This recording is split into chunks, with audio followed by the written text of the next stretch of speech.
وارزقنا اتباعه وأرنا الباطل باطلا وارزقنا اجتنابه. ربنا آتنا في الدنيا حسنة وفي الآخرة حسنة وقنا عذاب النار. إمام غزالي لبابي نوية باب باسي ذمي بخيلي أكا خرافكاني بخيلي حرص إنسان طمع إنسان ذمي مال على مرداني مال وهروها مدحي مال وشاكي مال شكا مال دو سرة مدحيش أكري بباركة بارك شا ذم أكري همو أمانة إمام باسكا لم بابايا فرمي اعلم أن المال لا يذم لذاته بل يقع الذم لمعنى من الآدم زانك مال خدي مال خوي بخوي مزمومني خدي مالك ذم ناكري معنايك لنا مروفا زمكري شوازي بكار هناني أمروفا زم أكري قنا خدي مال خوي مزمومني خراف نية چی خرافة شوازي بكاره معناه لنا مروفا خرافة معنى كتشي وذلك المعنى إما شدة حرصه يا إنسان زورها بكاره ومال أمها بكاره زوريا زم أكري وبخرافة أنه زند أكري أو تناوله من غير حله ين أو تاب بكاري هنا مالك غير شويني خويا لما حلي خويا بكاين لجيجي خويا بكاين زيادة ربيتي أكا أو حبسه عن حقه يعني تندسي وسلا أجري ما في كسي لسرناته وأمكم ولا ما في لسن مال دانا ويقدان ينجب جناك أو إخراجه في غير وجهه يا صرفيك طبعا بلام لشويني خويانا لشويني مبستانا أو المفاخرة به يان أو تا فخري بيوأكا خوي بقورة أزاني بي أمان سببي أولك سببي ذمي مالو خوي قورة مثلا كذمي مالك ذمي خدي مالك أنا كذمي أمصبة أنا إنسانك كلقل مالا بكاري يعني وتهر إنسانا حرص لقل مالا بكاري هنا مالك بكاري لغير شويني خويا حبسي أكا لآدمي كان ما فكاني خويا جبجنا كان لغير وجه خويا جبجي أكا يان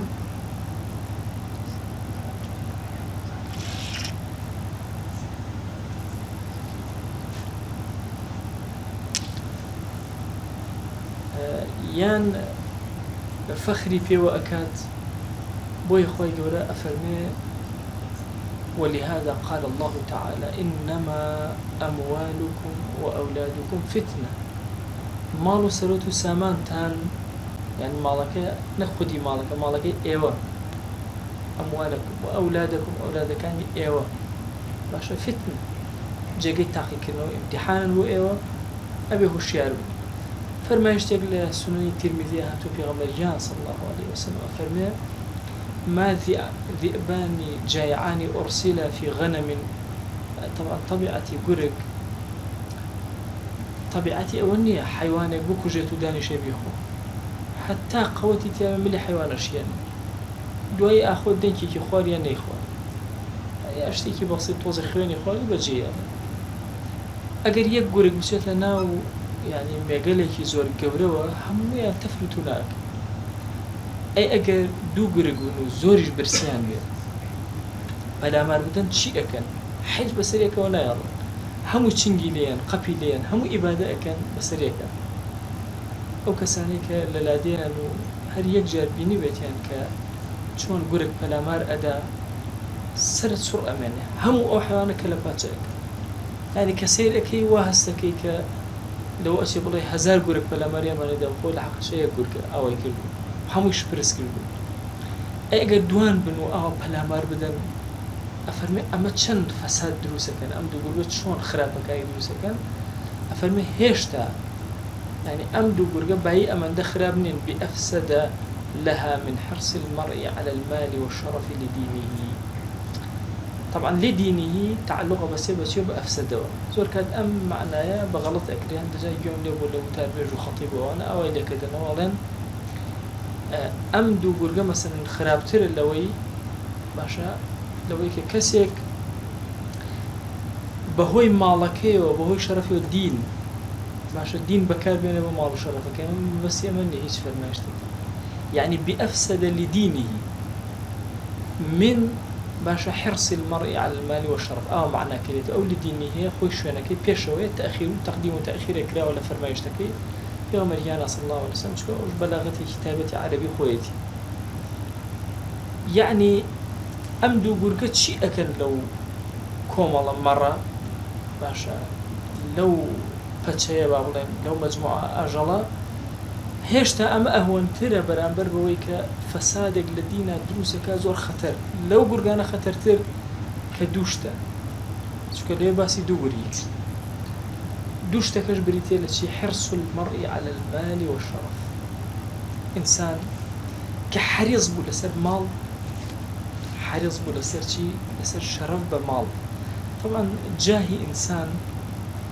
لەگەڵ ماڵی ئینسانە ئینسان هەموو ماڵی سەرفەکە لە پێناوی جاهی دەستکرد ناو و شۆرەت و گەورەی دەستکرد هەموو ماڵی سەرفەکە ناتوانێت باشە جاهی خۆی و گەورەی خۆی سەرفکە لە پێناوی ماڵە طبیعەت ئینسان ئەوها ئیلا مەگەر کەسێ زۆر حەقیر بێ جاه و هەموو شتێکی خۆی سەرفکە لە پێناوی ماڵە ئەگەنا ئینسان هەمیشە شەرەفی خۆی باشە زۆر بەناو مقدسە زۆر بە گەورە سەیری ئەکا بۆیە ئەم فەرمایشتە ئەفەرمێ ئەم دوو گورگە چەند خەتەر پەلاماری ئەو مەڕانە ئەدەن حرص لەسەر ماڵ هەڵپە بۆ ماڵ سووربوون لەسەر پیاکردنی ماڵ سووربوون لەسەر پیاکردنی باشە شەرەف و جاه و ئەوە بەهۆی ماڵەوە بێ یا بەهۆی غەیری ماڵەوە ئەفەرمێ هێشتا ئەم حرسە زۆر بەقووەترە و زۆر فەسادەکەی زیاترە و دینی ئینسان زیاتر فاسد ئەکە بە ئەندازی ئەو دوو گورگە یان هێشتا دوو گورگە ئەوەنترن لە چی لەم حرسەی کە لە ناخی ئینسانە هەیە و پەلامارەدا سەلەف ڕەزا و ڕەحمەتی خۆیان لێبێ زۆر ترسەون لە فتنەی ماڵ بۆیە ئیمامی عومەر ڕەزا و ڕەحمەتی خۆی لێبێ کاتی فتوحاتی ئیسلامی بینی بە لێشە و پارە و ئاڵتون و ئەوانە هاتە بەردەستی ئیمامی عومەر تەواو قیسەسی زۆر سیر هەیە یعنی تۆ بیرکەنەوە مەشهوور بوو کە کیسرا بازنەیەکی هەبوو دەستی پێوە ئەگەر هەڵەسایەوە هەڵبوویان هەڵواسی بوو کە لەسەر کورسەکەی عەرشەکەی هەڵەسایەوە دەستی ئەگەر بۆ ئاڵتونەوە هەڵەسەوە پێغەمبەریان صلی الله عليه وسلم فەرمووی بە سوراخە کە ئەوەت ئەدەمێ ئەی سوراخە ئەو بازنایی کیسرا ئەدەم بەت لە زمانی ئیمامی عومەرا ڕێک بازنەکە هاتە بەردەستی ئیمامی عومەر کوا سوراخەمەوە سوراخە ها ئەتپیر بووە وەرە ئەی سوراخە ئەمە بازنەکەی کە پێغەمبەری خوا صلی الله عليه وسلم وعدی دایەتی ها من بدەمێ لە شوێنەکە هاتووە فەرمێ کەسێک ئەوەندە ئاڵتونی هێنا بوو ئەڵێ دەمێ بەم لایە ئەکەوت دەمێ بەو لایە ئەکەوت لە قورسی ئاڵتونەکانە کە نەیەتوانی هەڵیگرێت ئەفەرمێ هێنای بۆ قائیدی موسڵمانە قوتەیبە داینا لە بەردەمیە ئەڵێ قوتەیبە کە سەیری ئەو هەموو ئاڵتون و مجەوهەڕاتی کرد وتی چەندێکت بۆ خۆت هەڵگرتە وتی گەورەی ئیماندارە ئەگەر هەڵم گرتەیە نەئەگەیشتت لای تۆ هیچی نەئەگەر فەرمووی ناوە چییە ئەی گەنج بۆ ئەوی بینوسم و ئیمامی عومەر مکافەت کە سوپاسەکە فەرمووی ئەگەر بۆ عومەرم بکردیان نەمەهێنا ئێرە ئێستاش کەس نازانی ناوەکەی چی هەر لە مێژووە تاریخ ئەگەڕنەوە کە لە لای قوتەیبە شتێکی ئەوە وە زۆری تر لە ڕوایەتەکان کە چۆن ئەموال ئەهات بەرەو مەدینە چەندین ڕۆژ وشترەکان نەئەوەستان یەکەم دووەم سێهەم قافڵەی یەکەم قافڵەی دووەم سێهەم هەمووی ئاڵتون و زیواتە بەردەستی ئیمامی عومەر ئیمامی عومەر کە ئەم فتوحاتەی بینی ئەم هەموو خێرات و گەورەی بینی فەرمی وەڵڵاهی کە خوای گەورە ئەمەی نەدا بە ئیمامی بە پێغەمبەری خوا صلی الله علیه وسلم و نەیدا بە ئیمامی ئەبوبەکر لەبەر ئەوە نەبوو کە ئەوان خراپەیەک هەیە مەسەن بۆیە نایەنداتێ وەکە داویشێتی بە من بەخوا لەبەر خێر نییە وی دەستی کرد بە گریان فەرمی من فتنەیە ڕووی تێکرد ئەبزانین چۆن لەگەڵ ئەم فتنەیە بەرەنگار ئەبینم یحیای کوڕی موعاذە فەرمێ هوشیار بە هەموو درەمێک کە تو هەڵی ئەگریت طبعا درەم زیو بووە دینار ئاڵتون بووە لەو زەمانە طبعا سەیری ئێستەکەن ها ئێستا هەمووی ئەوراقە پارە زیادەکە کەمەکە کەس نەزانێت چۆنە لەو زەمانە سەنگی پارە لە شوێنێکە وەستاو بووە بۆیە کەسابەت و تیجارە زۆر بەرەکەتی هەبوو ئەوە ئاڵتونە ئەوە زیو باشە ئەمە سکەیەکی زیوە درەمە ئەوەنە ئەکات ئەوەنە دانیان ئەکات ئەوەنە ئاڵتون تەواو طبعا خۆی بۆ خۆی پارە لەو زەمانە مداولەی پێ ئەکرێت لە بینی خەڵکە وە خۆشی قیمەتەکەی لەناو خۆیان بوو نە قیمەتەکەی بە پشتێکی تر نەبوو. ئەسا قیمەتی پارە بەس چییە؟ بە سیاسەتی وڵاتەکە و بەهێزی وڵاتەکە و نەوتی وڵاتەکە و ئاڵتۆنی وڵاتەکە و یعنی هەموو شتەکانی پشتە هەموو بۆ حیسابەکرێت. بەڵام لەو زەمانە هەر خۆی پارەکە بە قیمەت بوو نەک شتێک لە پشتەوە قیمەتی دابێت. هەتا هەشتاکانیش تقریبا پارە ئیلا ئاڵتون لە بەرامبەریە دائەنرا. دوای لە بەرەوەی لە یەکێک لە ساتەکانە ئەمریکا زەرێکی زۆری کرد خەڵک هەمووی داوای ئاڵتونیان نەکرد لە بری دۆلار هاتن ئاڵتونیان هەلا بڕکردیان بە سیاسەتی نەو دەوڵەتی سەر دەوڵەتێک لە ڕووی سیاسیەوە بەهێزی پارەکەی سەرەکەیەوە پێشەکەی ڕووی سیاسی و اقتصادیای لە یەک لە هێزا چووە سەرەوە ئیتر پارەکەشی وردوتە دەرەجەی بەرزە بێتەوە سفرەکانی کەمە بێتەوە خۆی سەرەکە. یحیا ئەفەرمێ یحیای کوڕی موعاذ کوڕە هۆشت هەبێت درەم وەکو دوو پشک بووە ئەگەر هاتوو نەتزانی ڕوقەیەی شەرعی بەسەر ئەو با بڵێن شوێنی پێوەدانی دوو پشکە نەتزانی بیخوێنی نەکەی هەڵیگری چکە ئیلا پێتەوەیە تۆ ڕوقەیەی شەرعی نازانی بیخوێنی نەکەی. ئەوانش پرسیاران لێ کەوتیان فإنه إلا دغك فتلك سمه وتیان باشە ئەگەر پێوە یای ئەوە سەهمەکەیەتی ئەی باشە ڕوقەی شەرعیەکەی چییە کە تۆ بەسەریا بخوێنی؟ ئەو پارێ پەیات کرد هەڵەیگرت ئەوە سومەکەیە زەهرەکەیە چەشتوتە ڕوقەی شەرعیەکەی چییە کە ڕزگارێ بێ لێی؟ فەرمووی بریتە لە ئەخذه من حله ووضعه في حقه. کەلیمەیە زۆر گەورەیە لە حەڵاڵەوە دەستگیری کرد لە شوێنی خۆیەوە لە مافی خۆشیە تەوزیعی کرد و تەسلیمی کرد. قال مصيبتان للعبد في ماله عند موته لا تسمع الخلائق بمثلهما. دوشت هي دو مصيبتي زور گەورە کاتێک کە ئینسان ئەمرێ لە ماڵەکە دوو مصیبەتی تووشە بێ. یەکەم پێیان وتیان چییە؟ فەرمووی يؤخذ منه كله هەرچی ماڵەکەیتی لێ ئەسەندرێت ويسأل عنه كله هەر هەمووشی پرسیاری لەسەرەکرێت. سبحان الله هەموویە لێ ئەسەنەوە هەمووشی پرسیاری لێکە.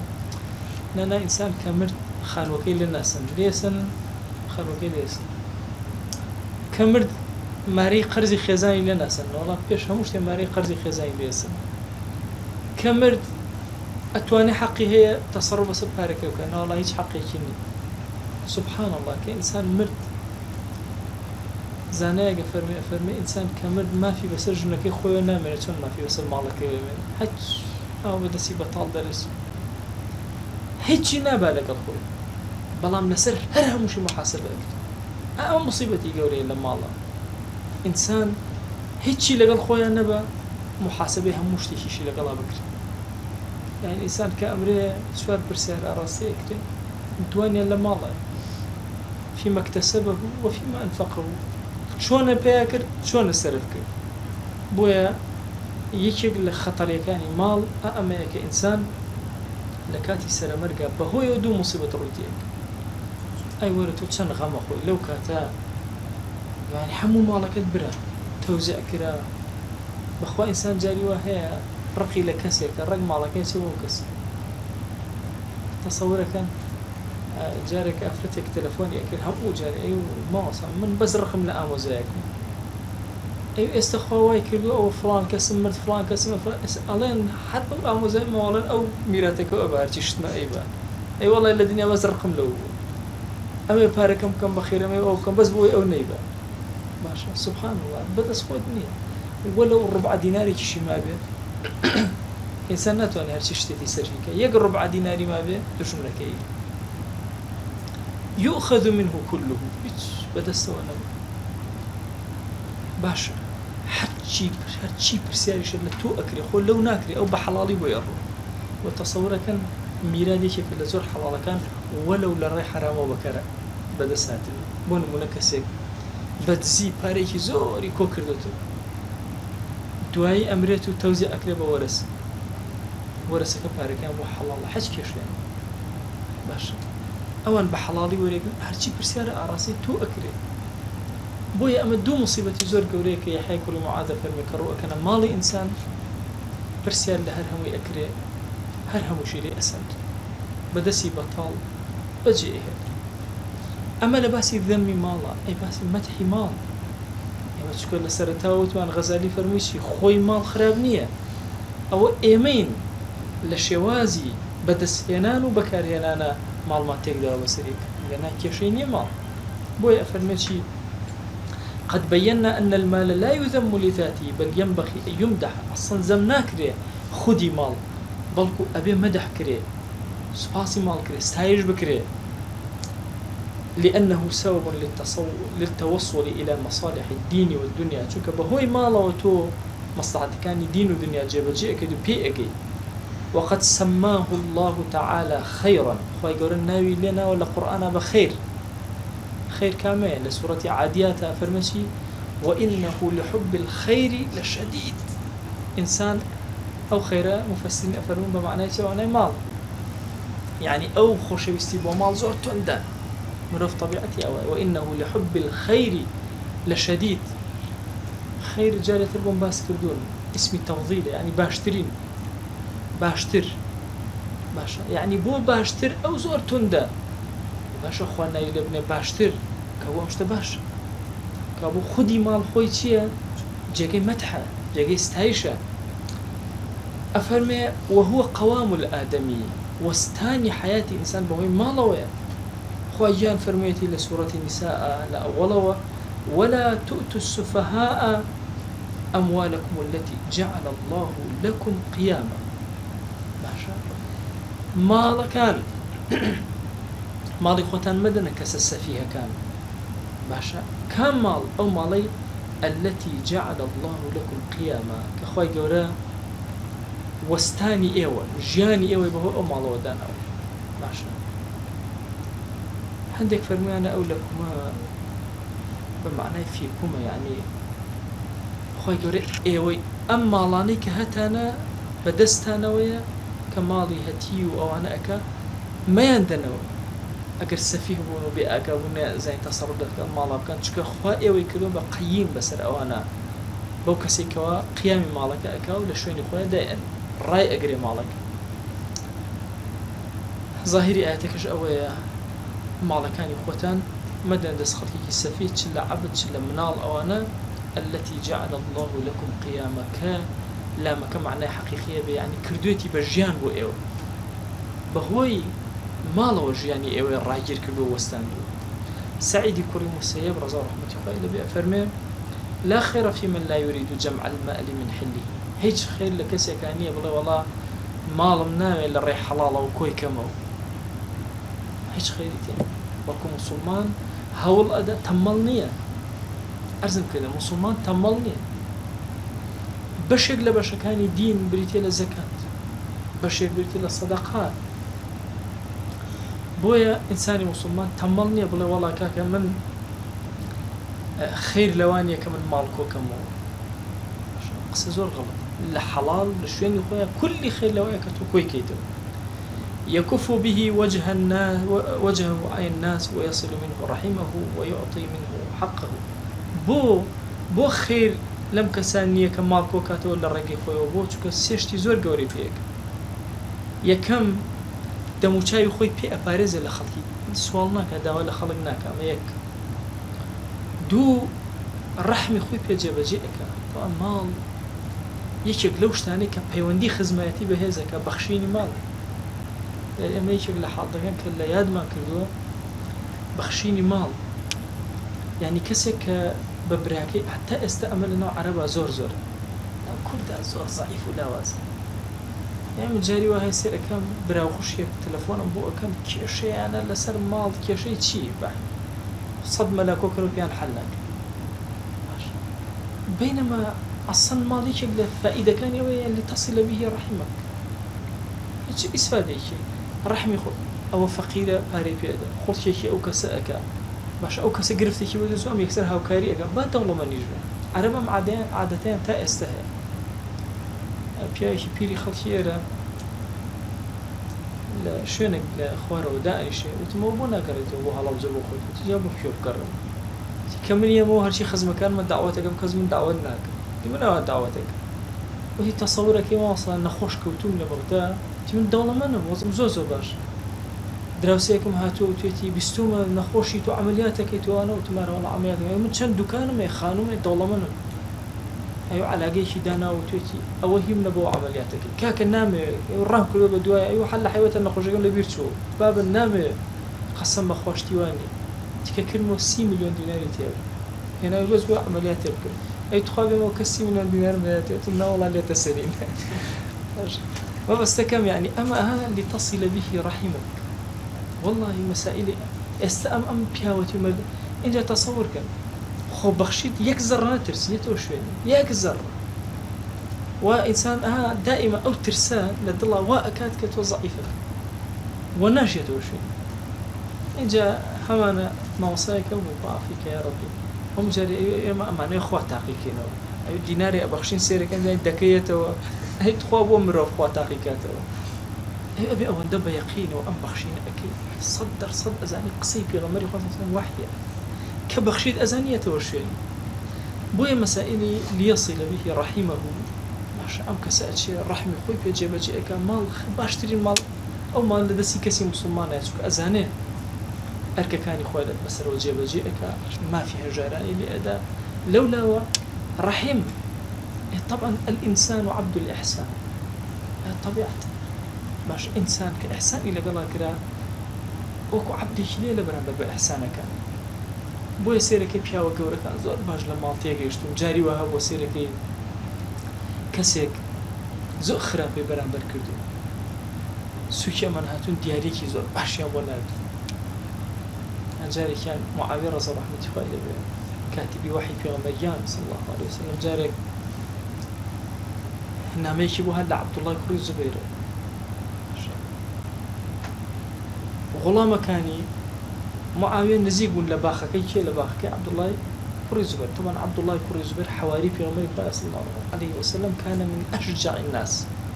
يعني کەس نەوەکو ئەو شەجیع و ئازا يعني یەکێکە لەو کەسانەی کە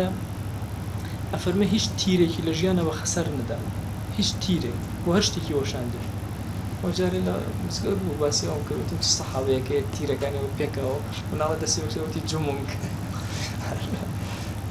ده زاو فات فيليبك وجمونك يلا جم ذا سبحان الله أفرمي ناميشي صوت عندي نبو معاوية رضي الله عنه خير له الله كان نامك جيشت معاوية الله يزيد قريبان كروتي توتشون جوابي أما أديته يقول ما أنا زور بأدبي كرو برام خليفة مسلمان وأمير مسلمان جيش ابني ربوي فرمي عبد الله هي أولنية جيش ابني أولنية مثلا بترسي يا أودي يق مليون كذا من أبو شر خوي هرك لا يكسرنا ميش نوسي لا معاوية وبو حواري في الله صلى الله عليه وسلم أو بريارم دا ما دام أبي أدبيان كردوا الزاوية كين من يشوا عبد كان يشوا جارية كان يشوا حرشي لو باخاها بأملاك ومشتك بوت الله إجنا ميشي بو ناردو بو أميري إيمان داران دس خوش اللي أكون لما أمزاني ككاتبي وحي في غمري خاصة ما شاء الله يستطيع ماشي بو سنك لبرانبر إحسانا همو كز أوست إمام أبو بكر رضا رحمة الله لبي مشركين قريزور كاد عزيتيان نأدا دسيان لي أبارا بو دسيان لي أبارا همو يان قرزاري بو يعني نيرتواني گەنجێکە بوو زۆر عەجوب بوو لە مزگەوت جارە 25,000 مایە بە قەرز تا ئێستا خراپەیەکی نەکرێتە لە مزگەوتدا قەرزارە باشە هەر جارەیەت و ئەوانە ئاوە سەیری منەکە جوڵە ناکە دائیمشە لە سوچێتی چوە قەرزارە باشە من بە قەرزش نەواتێ لە دڵی خۆما گەردن مازا کردو ئێستا ئەمە بینێ هەڵە دەجاتر بوو بەس چی ها ئەسلوبێکە لە ئەسلوبەکان ئینسان عەبد الإحسان باشە ئینسان سبحان الله ئەبێتە عەبدی ئیحسان بۆیە زور كاد أما الله خيرك زور قوريتي وكو سعيد كوري مسيب أفرمي ويصل منه رحمه ويعطي منه حق كان يكون ما فكان يكون شيء هم يدابنك أبو إسحاق السباعي أفرمي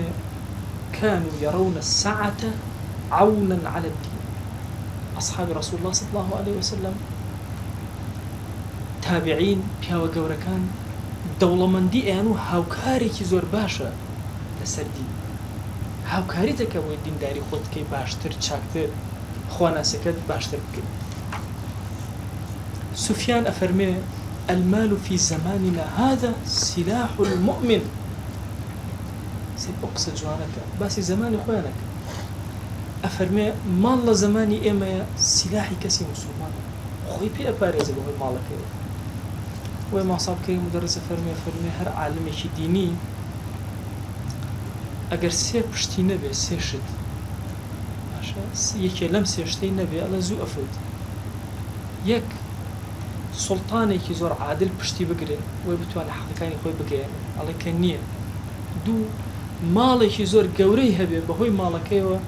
هەموو خەڵک بێدەنکە سوڵتان بێدەنکە هەموو ئەڵێ کە ئەمەش نییە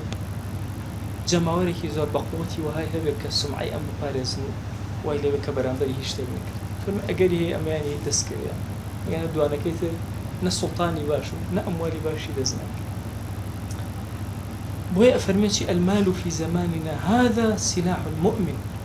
سلاحی کەسی مسلمان كرتي بختي حاصل الأمر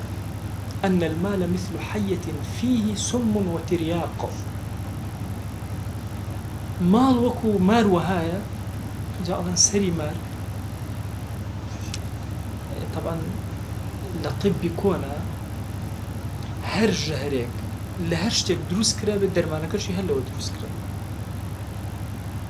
يعني تریاقەکەی با بڵێن زەدی ژەهری مارەکە لە خودی ئەو ژەهری مارە دروست کرا بۆیە ئەفەرمێ هەموو مارێک چی تێ هەردووکی تێ سمی تێ حتا لە گژوگیا ئەگەر هاتی بن ئەویان دروست کرده بێ زەهرێکی کوشندەیان دروست کرده بێ ئەگەر زانرا بێت لە چ گیایەک دروست کراوە زۆر بە ئاسانی دەوای بۆ دۆزراوەوە هەر لەو دارە دەوای هەیە سبحان الله خوای گەورە هیچ شتێکی بە حکمت دانەنا باشە ئەم ژەهرە لەناو ئەم ئاژەڵا باشە زەرێن لەم ئاژەڵا ناتە نە چونکە تریاقیش هەردووکیانی تایە لەناو خودی شتەکە بۆیە ژەهرە کوشندەکە بووە دەرمانەکە و چارەسەرەکەش ئەفەرمێ ماڵیش هەر ئاوهایە هەردووکیانی تایە فترياقه فوائده درمان باشكي بريتي لفائدة كان مال وغوائله سمه أفرمي وخراب كان مال بريتي لشي لو الجهر كشندي كتياتي فمن عرف فوائده وغوائله هش كسيك باشا كان وخراب كان مال بزانه أمكنه أن يحترز من شره ويستدر من خيره أمكس أتواني خوي ببارز لشركي وسودێکی زۆر گەورە وەربگرێ لە چی لە خێری ماڵ کابوو کەسی موسڵمان ئەکرێ ماڵ و سەر و سامان زۆر زەبەنە لە بەردەستیا بەڵام ئەزانێت لە شوێنی خۆیان بەکاری بێنێ لە جێ خۆیان بەکاری بێنێ ئەزانێت چی پێ بکە فەوائیدەکانی زۆرن فەوائیدی دینی هەیە فەوائیدی دنیەوی هەیە فەوائیدە دنیەوەکانی چین فالخلق يعرفونها إمام الغزالي وخاهم كز دنيويكاني أزاني على ولذلك تهالكوا في طلبه خوان بهلاك بردو إنسان للبوي دسيان كبوشك فائدة كان الدنيا أزان هو أنا زين فائدة كان الدنيا مال زور يا الدنيا فوائد أي دنيا كان يشين على السجر دنيا كان سجر جوري كان أوي بو خوي سرفك جوري كتريان أوي بو خلقي سرفك جوري كتريان أوي صرفي أكا بلام نبو خويتي نبو مروفيتره بوشتي قشتيه وكو مزقوت ومكتبون أمس ريه هيك بتفصيل إمام الغزالي بحثي وقتا كارباري دينية أي باشا بو خم صرفي كم دينية بل شون أحدها أن ينفقه على نفسه شون إما في عبادة يلا خذ عبادك محض كالحج والجهاد هو أنا بمال ناكرين من استطاع إليه سبيلا كبابو خوي صرفي أكا خوي بو خوي ناتي بو حج خوي بو خوي ناتي بو جهاد هاري خوي صرفناك هم أمانة بشي بأموالك يوم بس خوش يعني نفقيك وإما في الاستعانة على العبادة يعني هندي جارنا لخدي عبادتك صرفي نكردو بلكو چي كردو صرفي كردو لخويا بلام لبينام عبادته كالمطعم والملبس والمسكن وغيرها من ضرورات المعيشة جلو برقو بوشاك مسكن وجيغا خواردنوا همو أماني صرف كردوها خباشا خوي جلي جواني لبر كردو بلام لقل أم جلي جواني كالبري كردوها لەگەڵ ئەم خواردنە خۆشی کە خواردوێتی لەگەڵ ئەم جێگە جوانەی کە هەیەی غیری ئەمانە کە لە ضروراتی ژیانی ئینسانن فإن هذه الحاجات إذا لم تتيسر لم يتفرغ القلب للدين والعبادة أجر بيته إنسان أمانه ولا بردستانه ضلي خالينا وعبادة كرنا ضلي خالينا وعبادة كرنا ماشي أروى خيالي أروى زور كانت بلاء دنيا وماشي مجهولة ويبي غمريان صلى الله عليه وسلم اللهم إني أعوذ بك من الكفر والفقر أنا يكون شك إنسان جاي ولا فقيرية روحي للاي نيجو طاعات وعبدات نامن أشيكا بس مشوش باشا يان أول دي برسية ناتواني قوتي هستانه وشي نامن يان ملبسك وهاي دائما فكر لا ملبسه لا مسكنه اگر خوای گەورە بە کەسێکی عطا کرد ئەمانە هەندێکی بەقوترە بۆ ئەو کەسێکە خەریکی تاعەت و خواناسی وما لا يتوصل إلى العبادة إلا به فهو عبادة هر شتێکیش تۆ نتوانێت عیبادەتی پێ بکەی إلا بەهۆی ئەوە نەبێ عیبادەتە فأخذ الكفاية من الدنيا للاستعانة به على الدين من النوافل الدينية وەرگرتنی پشکی خۆت لە دنیا بۆی هاوکاریت کا بۆی تاعەتەکانە باش جێبەجێکەی أوش بريتين لشي للدين ولا يدخل في هذا التنعم والزيادة على الحاجة فإن ذلك من حظوظ الدنيا بلام أبي دائما أو ما نقال لي زيادة الروي ماشا روتون لنا نعمة كان ماشا زيادة الروي كردن بيوستي خوي إنسان زيادة أو إترناتي تنوع عبادته وحتى همو ضروريات كان يجاني همو يبع عبادة الوامس همو ضروريات كان ئیتر سواء لە خواردن و خواردنەوەیە سواء لە جلوبەرگ و پۆشاکە لە هەر شتێک لەوانەیە هەمووی بە عیبادەت و بەخێر بۆ ئەنووسێت ئەوە نەوعی یەکەمە نەوعی دووهەم ئەوەیە کە ئەیبەخشێ بە خەڵک یەکێکیان سەدەقەیە چەند نەوعێکە چوار قسمی هەیە ئەوە کە ئەیبەخشێ بە خەڵک چوار جۆر بەخشین ئەکا یەکێک سەدەقە فەضایلەکانی زۆر ئەزانیت فەقیرەکەت بینی بیدەیدی ئەزانی چ خەیرەکەت ئەکەی مسکینە و یەتیم و ئەسیرە قسمی دووهەم مروءەت كسايتي حتى جاء إنسان كسايتي خوي بمال أبارز شون كسايتي ونعني بها صرف المال إلى الأغنياء والأشراف في ضيافة وهدية وإعانة ونحو ذلك مالك خوي أو كسد دولة منيشة دياريشي أداة كسيكي شريف وبرزة دياريشي أداة هاو كاري أكا هاو يعني أمانة وذلك من الفوائد الدينية وش فوائد الدينية هموي راستا مثلا مروءتي خوي كسايتي خوي باراستوان إذ به يكتسب العبد الإخوان والأصدقاء بهو أو مروءة باراستنا أو بخشينا قوري لقل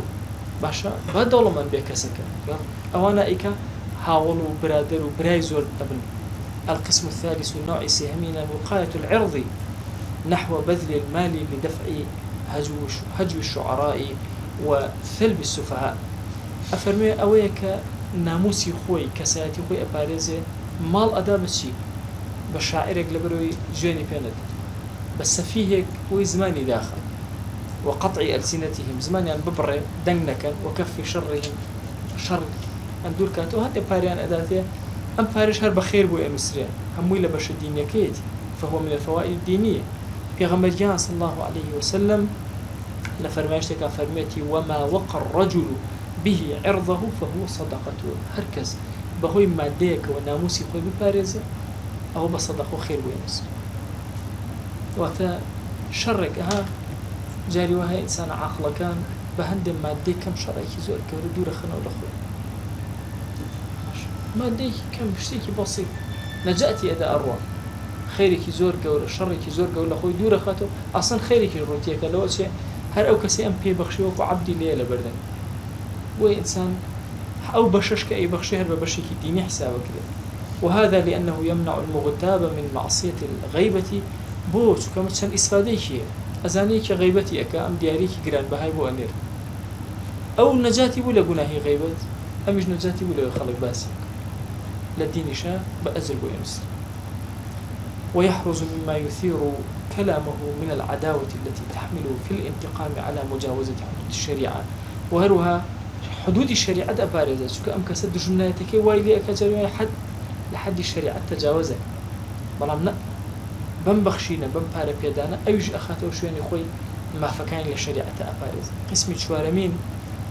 ما يعطيه أجرا على الاستخدام، فإن الأعمال التي يحتاج إليها الإنسان لتهيئة أسبابها كثيرة ولو تولاها بنفسه ضاعت أوقاته. إنسان هندجار پارەئەدا لە پێناو ئەوەی مەس ئەم کەسی بەکارهێناوە باشە زەویێکی بۆ کێڵاو هەندێک پارەی ئەداتی، دیوارێکی بۆ چاکر و پارەی ئەداتی، سیارەکەی بۆ چاکرێتە پار.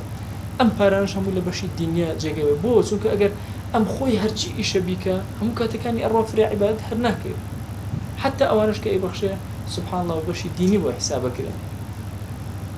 وتعذر عليه سلوك سبيل الآخرة، چونکە هەر ئەوە بکە فریا ناکەوێت، حتى فرياكه فيري في تريبه، فرياكه فيري زوي كلام به، فرياكه فيري ناشتن به، فرياكه فيري ديوار به، هم كاتك أروع عمري أروع. إجا السالك كان دواءك أم يبقى أعلى مقام السالكين وما دواءك. ومن لا مال له يفتقر إلى أن يتولى خدمة نفسه بنفسه، أو إنسان كأجر مالي نبو أبي خوي خدمتي خوي كتشاريني. طبعا تصور كان لما سلا عبد الجارية زور كان يعني زمي إسلامك لو كعبد الجاري أبو شواز برواكا بشكل لإنسانية إيشي إنسانية بيكتر أبو يعني توبير كروا أجر براكان إسلام رجعها وكاري يكترنا كان يكز إيشي لبرنا ويصير كرفيق وبرا وأصدقاء هموي إما هاوكاري يكتر أكين باشا إنجا كارو باركان يجيان أشي برا وناسي بويا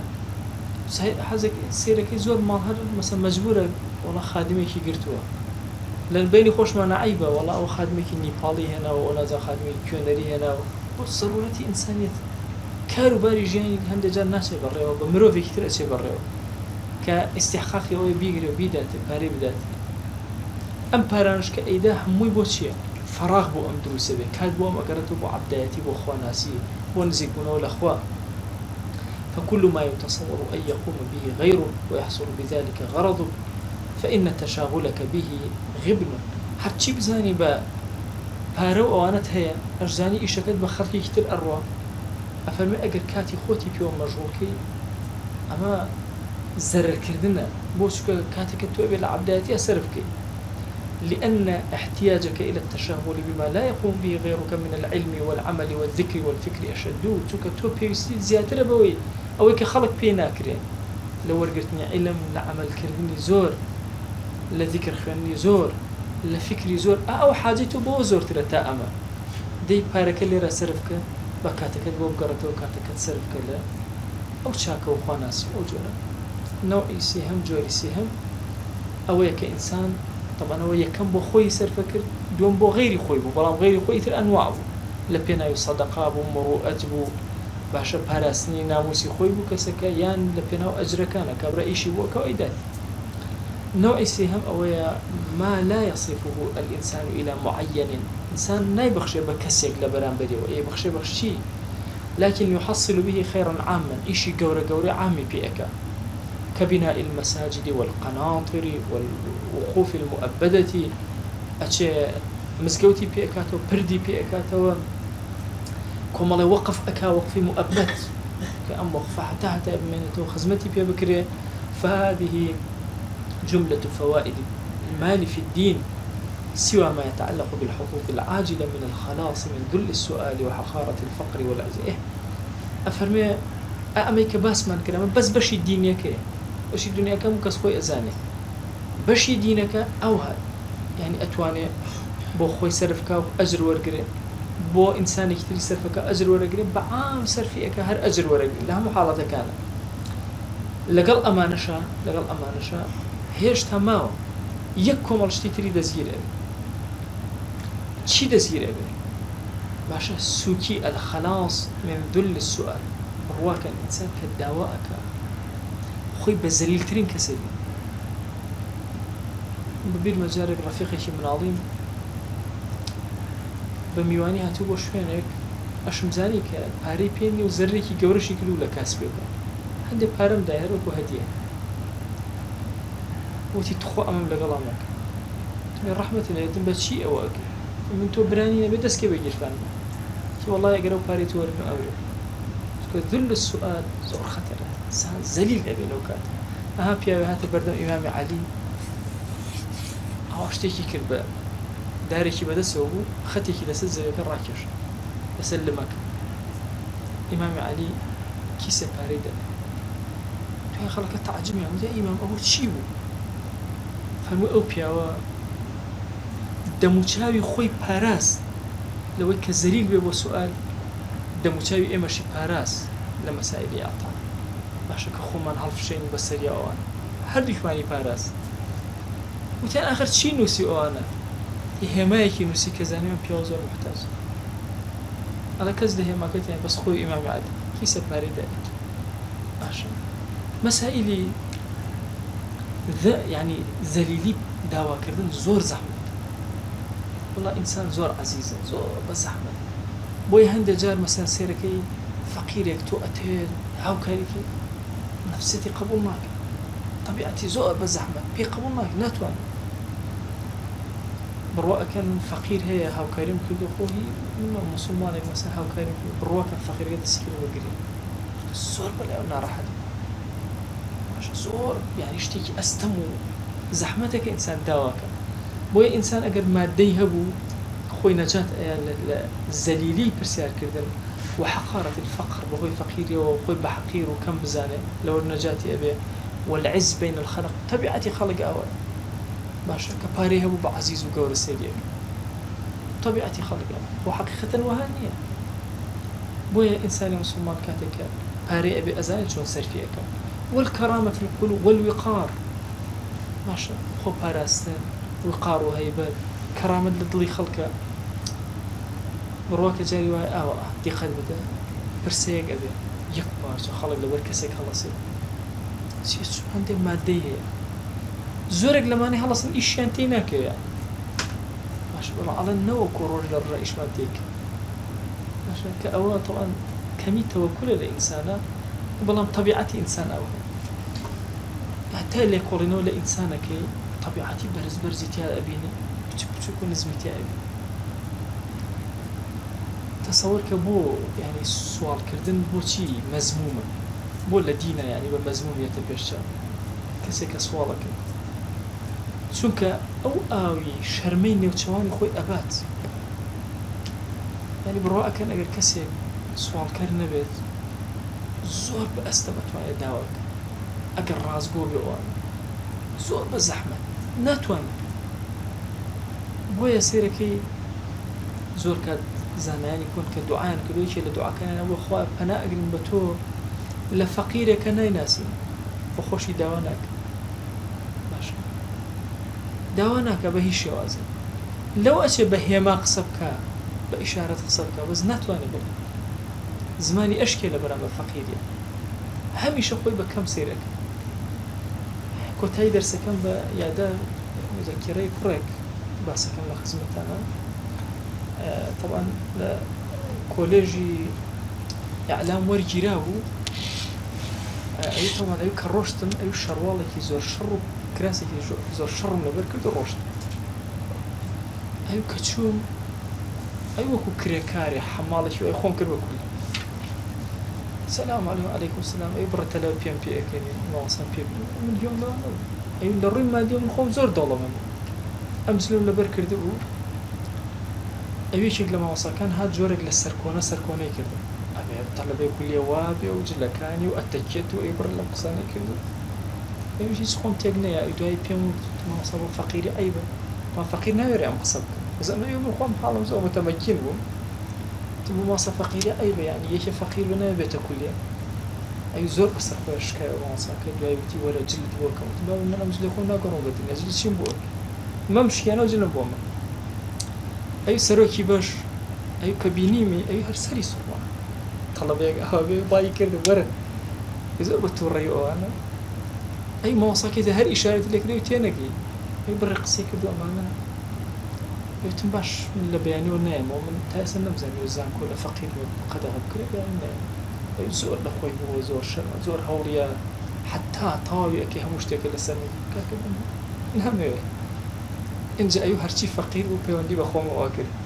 ئەی وەکو سەرگەورەی فەقیرەکانە لێ هاتووە ئەو ڕۆژێ کۆبوونەوەیەکی زۆر گەورە بوو ئەو تەخیر بوو ئەو کە خۆم کرد بە ژوورە ئەو ڕاگر قسەیەک ئەو کە بینیمی بۆ شپرزی هەر شێت بوو ئەیوە لەسەری دەکە تخوتي والنموني تلبية توردوا أول شيء يعني مش هاتني كم يوصل مش قسمنا كده أي دانشتنو أيو أقام ليه ويسرب بشو وأنا مستعم قصيدة قلاب كنا وأنا يدسمه بري إجازة هبية أيو باسي فقير مكر بقول لكم الجاي بس سكسيرك أيو طبعا يزور شر مزاج إن جاء أيو طلبة أيو هر قصيدة كمان أيو طلبة ده سنة بتصل الجاي أيوة اللي هتوقع رمز لنا إتر أيوة شوار صار ده أبوج للشراب بيلا يشرب جلي شرب ور طبعا أدبياتي شيء زور بقوة شاعري كي زور قوية وأنا حزناك تنجاري وتوتي باسم لك أنا نوابيش موجود طبعا دواي أيوة لأخير صلاة إتر أيوة هرشي فقيري أو كله وهاو كريم كردم إن جاي كسي دولة من أهات كاك تشيت يوتك أيوة كاتب وأيوة كاك أمس ساري خو مدأدن نوانا ساري خو تمدري ولا بيانش فقيري بي الله كلامن زور فقير تلي لم كده هاوكاري أوانك أو هاوكاري أو يكر أو أبر ولا أما أي هم كنترول كده كسال شوار سال طاو أيوة تماكر إذن هبي أيوة بهمانج له أما يقصيب كان أيوة تمالاي حزق بيثان بلان من كوري فلان كسن كيش كلا دولة من دكان لم شارع وضعيش مزوزر باش تأس النموستوا خوتا في بناسن بەڵام یەکێک لەوانەکانی ڕاگەاندن ئەوەیە کەسی ڕاگەاندکار ئەو کەسێ سەرنجی هەموو کەس بۆ خۆی ڕاکێش ماوەی 4 ساڵ بە ئیدارە و عەمادە و بە هەر هەمووتانە مەشغوڵی بووم نەتان ئەزانی چی بکەم ئەمە میهنەکەی خۆم بۆ جێبەجێم کرد بەڵام حەزێکی ناخیشم بوو بۆ ئێ ببمە وتەبێژی هەموو فەقیرەکانی ناو ئەم زانکۆیە کە ئێستا هەمویان چاویان لێمە هەمویان ئەزانن کە وتەبێژەکەیان لێرە قسە طبعا هر أم طلبة يكسر راس الخود ويبو ماستر ورجيله الحمد لله طلبة دكتوراه إن شاء الله دكتوراه بشتاء وميد من لا عندها بيترمز شيء زور كور لكردستان ما بس كم إنسان كفقير بو كم الجاه بتشاوي أو سيريك بو نظري أو برواك جاري وهاي كسي فقير سور لأخويا كوجلك جوان لبرك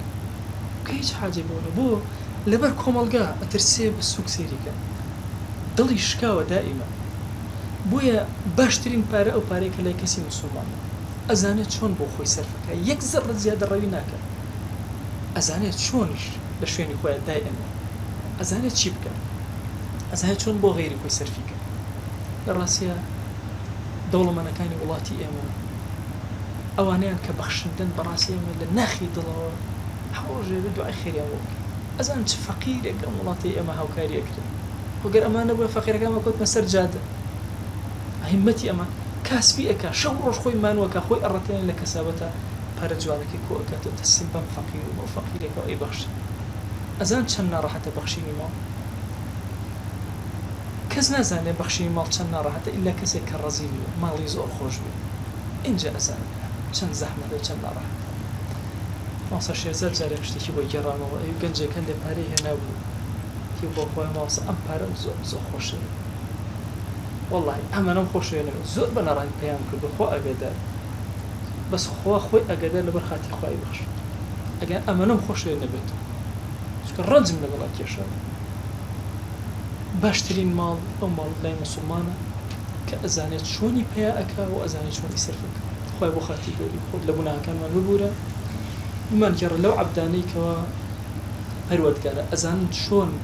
أموال مالي سرزي بها أكن وأزان شون يسرفك خوي جان مالا كان من خرنا ودسمان ما يخرنا ودلمان يا أكرم الأكرمين يا ربي خوي دعوت لي أكن بناوي جوانت وصفتي برزت باسمي عظمت خوي أسر برزي أم دنيا ودنيا مالك خوي دعوت لي أكن أم درس وطاوي درس كانت المال قبولك يا أكرم الأكرمين خوي صلاوي أم جسي أم بقينا بيغمبري خوي صلى الله عليه وسلم تاك ناوما لخزمت يا بينا يا رب العالمين يا ربي خوي جان أو دولة من دو هبوانيك لولاتي إما خير وصدقة وبخشندي بفقير وهجارة كان يا ربي خوي بهزار قاد بمليونها قاد بيان عطاك يا أكرم الأكرمين سربرزي أم دنيا أو دنيا أنك محفوظ أنك لم دنيا لو دنيا بركة بسري أنا ببارينا يا أكرم الأكرمين يا ربي خوي جان داواد لي أكين لما لسا نتشين دروا خوي جان سرجم بنهما البورابي سرجم عيبا كان داش هادبين سرجم قرفت كان بوشار سرك دبين خوي جان أو ما رزقي كما رزقي وزيادك أو ما قرفتي كي بوشار سرك أو من بحال مال دارك أو من بمنال مناڵی پێعتاکە أو من بمنال مناڵەکانی صالحکە یا ربی خوای لە گوناهی دایک و باوکمان ببوورە خوای لە گوناهی دایک و باوکمان ببوورە خوای لە گوناهی مردوەکانمان ببوورە یا ربی خوای لە گوناهی مردوەکانمان ببوورە یا ئەکرەم الأکرەمین خوایەکیان ڕەحم و بەزەی خۆی بەسەر ئومەتی پێغەمبەری خوا صلی الله علیه وسلم ببارێنە ڕەحم و بەزەی خۆی بەسەر شارەکەمانە ببارێنە بەسەر وڵات و نیشتیمانی ئێمە ببارێنە خوایەکیان ڕەحم و بەزەی خۆت بەسەر کوردستانە ببارێنە یا ڕەبی پەروەردگارە ڕەحم و بەزەی خۆت بەسەر تەواوی وڵاتی موسڵمانان ببارێنە ئەو کەسانی کەیدیان هەیە بەرامبەر بە وڵاتانی موسڵمانان ئاژا و ئاشوب ئەخەنە وڵاتی موسڵمانان خوای سەرگەردانیان کە دووریان خەرەوە لە وڵاتانی ئێمە یا ئەکرەم الأکرەمین آمين آمين والحمد لله رب العالمين وصلى الله على سيدنا محمد وعلى آله وصحبه وسلم تسليما كثيرا أبدا إلى يوم الدين ويقول لنا هي شيء قبول كاش